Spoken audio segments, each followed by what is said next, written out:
ఈ సర్కారు మూడొద్దులు కూడా ఉండదు చూడు. ఏలువడి ఇళ్లతోటేమైతుంది, మళ్ళా మా గవర్నమెంట్ వస్తుంది అని మొదట్లా మస్తు మాట్లాడినోళ్ళంతా ఇప్పుడు గప్ చూపైండ్రు. 4 గంటలకు ఎలక్షన్లు వస్తాయి, అప్పుడు మేమే గెలుస్తామని పట్టిరి. ఫస్ట్ గట్లన్నందుకే కార్లకెళ్ళి రప్పరప్ప గుంజి కాంగ్రెస్ కండువాలు కప్పిండ్రు. మళ్ళా ఇప్పుడు పలుకు మారినందుకు పార్టీ మారుడు సుత తగ్గిందేమో.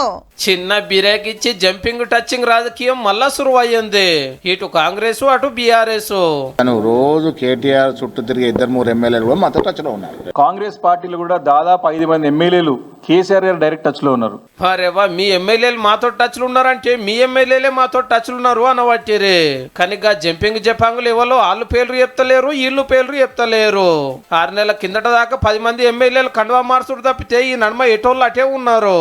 కాంగ్రెస్ పార్టీలకు పోయినటువంటి మా 10 మంది ఎమ్మెల్యేలు ఎత్తి కొట్టుకుంటున్నారు. కనబడుతున్నారు ఎక్కడైనా, ఇంటికి రాణిస్తలేడని చెప్తున్నారు, బాధపడుతున్నారు. బయట ఎప్పుడు ఏడుస్తామని ఏడుపు ఒకటే తక్కువ ఉన్నది. అసలు మీ సినిమా కథ ముగిసింది, మీ సినిమాకి ఎండ్ పడ్డది.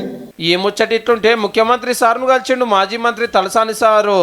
ఎల్లుండి మా తమ్ముని బిడ్డ లగ్గం ఉన్నది, తప్పకుండా రావాలని పెళ్లి కారెడ్డి రేవంత్ రెడ్డి సార్ సరే అన్నాడు.